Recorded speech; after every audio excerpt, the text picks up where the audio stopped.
لە مەراسیمێکدا لە سلێمانی بەستە کتێبی کاروان کە پێکهاتووە لە بەرهەمەکانی ژیاننامەی مامۆستا سەدیق عەبدولعەزیز، کاروانی ڕێ، بزوتنەوەی ڕاپەڕینی ئیسلامی، کاروانی بەرەیەکی گەنج، کۆمەڵەی سەلامی خێر خرایە ڕوو. سەرپەرشتیاری بەستە کتێبی کاروان دەڵێت هەوڵمان داوە سەرجەم بەرهەمەکانی مامۆستا بە یەک دەست بدەین بە خوێنەران و لەم ئێوارە دانیشتنەدا پێشکەش بە ئامادەبووان بکرێت. قوربان کتێبەکە بریتە لە بۆکسێک یا بەستەیەک 5 بەرهەمی لەخۆ گرتووە. کتێبێکیان ژیاننامەی مامۆستا سەدیق عەبدولعەزیزە کە برای بەڕێزم مامۆستا ئیدریس وێلی نووسوێتی. کتێبی دووهەم و سێمیش هەر ئەو نووسوێتی، بزوتنەوەی ڕاپەڕینی ئیسلامی و کۆمەڵەی سەلامی خێرخوازی. کتێبی چوارەم بەندە نووسوێتی، کاروانی ڕێ.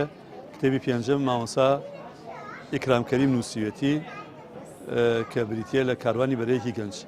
ئەم کتێبانە سربەخۆن، بەڵام هەر هەمویان لە یەک باسە کۆ ئەبێتەوە کە بریتە لە ژیاننامەی مامۆستا سەدیق عەبدولعەزیز و جود و چالاکی خۆی و ئەو بزوتنەوە ڕێکخراوە با بڵێن ئیسلامی کەواوەکو مامۆستا لە تەمەنیا دروستی کرد. مامۆستا سەدیق عەبدولعەزیز لە ساڵی 1932 لە گوندی پریز لە هەڵەبجە لە بنەماڵەیەکی ئاینی لەدایک بووە و هەر لە منداڵیەوە خولیای فێربوونی زانستە ئیسلامیەکانی هەبووە. هەمیشە هەوڵی ئاشتەوایی و بڵاوکردنەوەی ئاینی پیرۆزی ئیسلامی داوە. بەردەوام ڕوبەڕووی ڕژێمی بەعز بۆتەوە و خەونی پێکەنانی بەرەیەکی یەکگرتووی ئیسلامی بوو. چەندین یادداشت و نووسینی هەیە کە دوجار نووسەران لە کۆبەرهەمێکدا بەشێکیان کۆ کردوتەوە. گرنگی ئەم کتێبانە لەوەدایە کە ئاوردانەوەیە لە لاپەڕەیەکی مێژووی ڕوتی ئیسلامی لە باشووری کوردستان و بەگشتیش کوردستان لە ناوچەکەدا.